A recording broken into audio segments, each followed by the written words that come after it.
വിശുദ്ധ പൗലോസ്ലീഹ ഫിലിപ്പിയർക്ക് എഴുതിയ ലേഖനം അധ്യായം 4. ആകയാൽ പ്രിയപ്പെട്ടവരെ, ഞാൻ കാണാൻ ആഗ്രഹിക്കുന്ന എൻ്റെ സന്തോഷവും കിരീടവുമായ വത്സല സഹോദരരെ, നിങ്ങൾ കർത്താവിൽ ഉറച്ചു നിൽക്കുവിൻ. ഉപദേശങ്ങൾ. കർത്താവിൽ ഏകമനസ്സോടെ ആയിരിക്കാൻ ഞാൻ എവോദിയായോടും സിന്ധിക്കയോടും അഭ്യർത്ഥിക്കുന്നു. കൂടാതെ എൻ്റെ ആത്മസുഹൃത്തെ ക്ലെമന്റിനോടും എൻ്റെ മറ്റു സഹപ്രവർത്തകരോടും കൂടെ സുവിശേഷത്തിനു വേണ്ടി എന്നോടൊപ്പം പ്രയത്നിച്ച ആ സ്ത്രീകളെ സഹായിക്കണമെന്ന് ഞാൻ നിന്നോട് അഭ്യർത്ഥിക്കുന്നു. അവരുടെ നാമം ജീവന്റെ പുസ്തകത്തിലുണ്ട്. നിങ്ങൾ എപ്പോഴും നമ്മുടെ കർത്താവിൽ സന്തോഷിക്കുവേൻ. ഞാൻ വീണ്ടും പറയുന്നു, നിങ്ങൾ സന്തോഷിക്കുവേൻ. നിങ്ങളുടെ ക്ഷമാശീലം എല്ലാവരും അറിയട്ടെ. കർത്താവ് അടുത്തെത്തിയിരിക്കുന്നു. ഒന്നിനെക്കുറിച്ചും ആകുലരാകേണ്ട.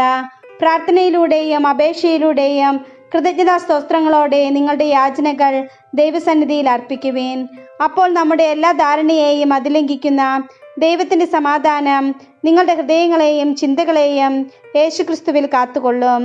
അവസാനമായി സഹോദരരെ, സത്യവും വന്യവും നീതിയുക്തവും പരിശുദ്ധവും സ്നേഹാർഹവും സ്തുത്യർഹവും ഉത്തമവും പ്രശംസായോഗ്യവുമായ എല്ലാ കാര്യങ്ങളെയും കുറിച്ച് ചിന്തിക്കുവേൻ. എന്നിൽ നിന്ന് പഠിച്ചതും സ്വീകരിച്ചതും കേട്ടതും എന്നിൽ കണ്ടതും നിങ്ങൾ ചെയ്യുവേൻ. അപ്പോൾ സമാധാനത്തിൻ്റെ ദൈവം നിങ്ങളുടെ കൂടെ ഉണ്ടായിരിക്കും. സഹായത്തിന് നന്ദി. നിങ്ങൾ ഇപ്പോൾ വീണ്ടും എന്നോട് താല്പര്യം കാണിക്കുന്നതിനാൽ ഞാൻ കർത്താവിൽ വളരെ സന്തോഷിക്കുന്നു.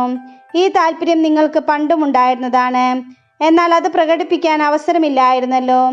എനിക്ക് എന്തെങ്കിലും കുറവുള്ളത് കൊണ്ടല്ല ഞാനിത് പറയുന്നത്. കാരണം ഏത് സാഹചര്യത്തിലും സംതൃപ്തിയോടെ കഴിയാൻ ഞാൻ പഠിച്ചിട്ടുണ്ട്.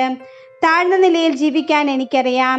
സമൃദ്ധിയിൽ ജീവിക്കാനും ഏത് സാഹചര്യത്തിലും കഴിയാനും എനിക്ക് പരിശീലനം ലഭിച്ചിട്ടുണ്ട്. അതെ, സുഭിക്ഷത്തിലും ദുർഭിക്ഷത്തിലും സമൃദ്ധിയിലും ദാരിദ്ര്യത്തിലുമെല്ലാം എന്നെ ശക്തനാക്കുന്നവനിലൂടെ എല്ലാം ചെയ്യാൻ എനിക്ക് സാധിക്കും.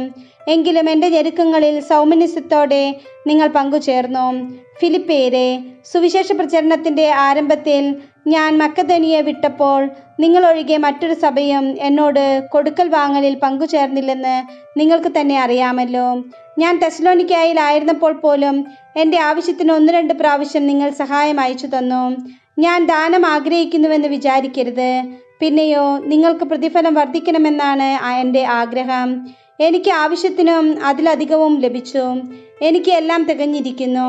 കാരണം എപ്പഫ്രോദിത്തോസിൻ്റെ അടുത്ത് നിന്ന് നിങ്ങളുടെ ദാനം ദൈവത്തിന് പ്രസാദിച്ചതും സുരഭിലവും സ്വീകാര്യവുമായ ബലി ഞാൻ സ്വീകരിച്ചു.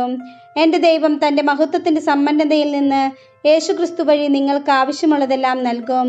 നമ്മുടെ പിതാവായ ദൈവത്തിന് എന്നും എന്നേക്കും മഹത്വവും ഉണ്ടായിരിക്കട്ടെ. ആമേൻ. നിങ്ങൾ യേശുക്രിസ്തുവിൽ സകല വിശുദ്ധരെയും അഭിവാദനം ചെയ്യുവിൻ. എൻ്റെ കൂടെയുള്ള സഹോദരർ നിങ്ങളെ അഭിവാദനം ചെയ്യുന്നു. എല്ലാ വിശുദ്ധരും, പ്രത്യേകിച്ച് സീസറിൻ്റെ ഭവനത്തിൽപ്പെട്ടവർ നിങ്ങളെ അഭിവാദനം ചെയ്യുന്നു. നമ്മുടെ കർത്താവായ യേശുക്രിസ്തുവിൻ്റെ കൃപ നിങ്ങളുടെ ആത്മാവോട് കൂടെ ഉണ്ടായിരിക്കട്ടെ.